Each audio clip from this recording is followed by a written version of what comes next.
Welcome to this week's edition of World Crisis Radio. This is Webster Tarpley speaking to you from Washington, D.C. And today we need to talk about the nationalization of British petroleum, that the federal government must seize and nationalize a corporation which has shown itself to be incorrigible, incompetent, antithetical to the public interest, and actually has to be seized because the entire assets of BP North America have to go under escrow, in effect. They have to be held as surety for the tremendous liabilities which BP has incurred by their reckless and irresponsible cost-cutting behavior and their pattern of that going back many, many years and many hundreds of incidents. So that if this is not done, the only alternative is that this company will be destroyed. They will be destroyed by lawsuits, boycotts, and so forth. And this is not desirable.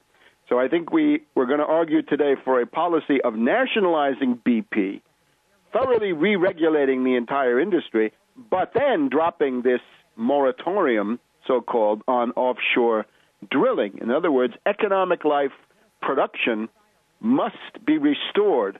So you need a combination of economic measures and administrative measures to allow the resumption of oil production under thoroughly regulated, aggressively regulated auspices, at the same time that the example of BP puts the true fear of God into the corporate predators and their Wall Street owners.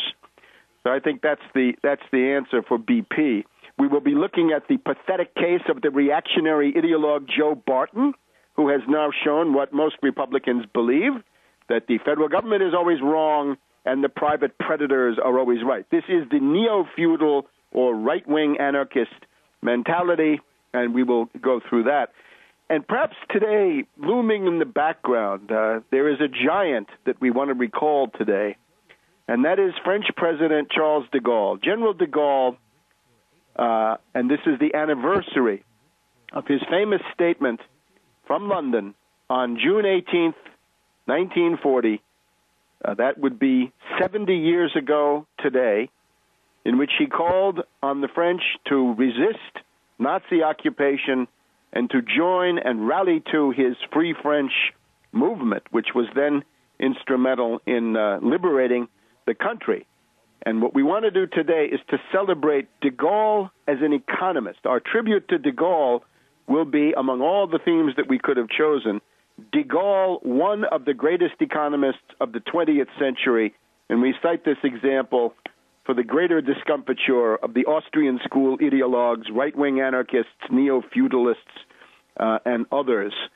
So nationalize BP, and while you're doing that, nationalize Fannie Mae and Freddie Mac, or better yet, in this case, re-nationalize Fannie Mae and Freddie Mac. Now, this comes, first of all, from the Tony Hayward hearings this past week. Tony Hayward, grilled by the House committees.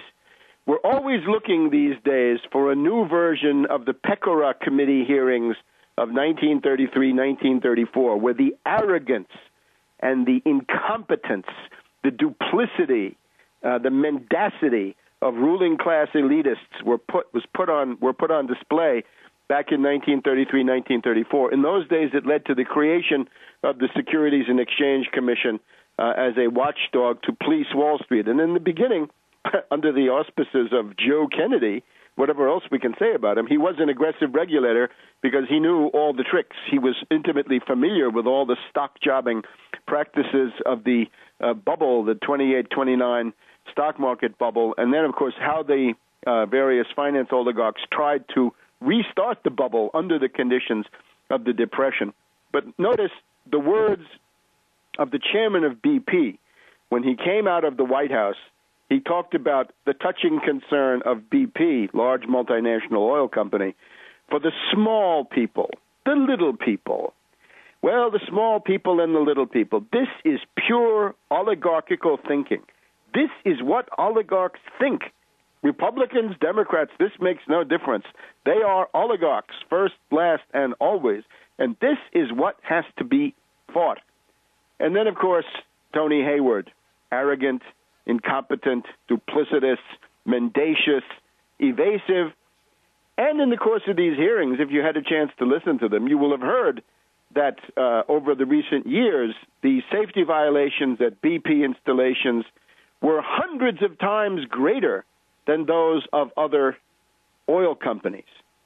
Repeatedly, that BP had 700, 800 violations when the others would be in the teens or at most in the 20s. We also heard, and this is probably self-serving, but it probably also has a grain of truth, right? We heard the testimony of Exxon, Chevron, ConocoPhillips, Shell, all saying that they don't do it the way BP does. They provide the full array, the full panoply of safety devices on their oil wells. And the irony now is that we have Tony Hayward, who is a finance oligarch, sitting up there and saying under his leadership, BP has profoundly changed its corporate culture. There was a discussion of the report led by former Secretary of State James Baker III. Remember, Bush's right-hand man, the guy who actually ran the Reagan White House most of the time, Secretary of the Treasury, Secretary of State, and on and on. Baker had been the head of a commission to investigate that Texas City oil refinery explosion, and they found that the corporate culture of BP was absolutely predatory, absolutely antithetical to the public interest. Now, time to do something about it. We saw the impotence and the pathos of Obama, this play actor, someone who believes that the function of the president is to deliver speeches, right? Words, verbiage, and on and on and on. Obama's first effort at an Oval Office emergency address to the nation was simply pathetic. It contained no concrete elements, except perhaps for the idea of getting $20 billion into an escrow fund, taking it out of the hands of BP.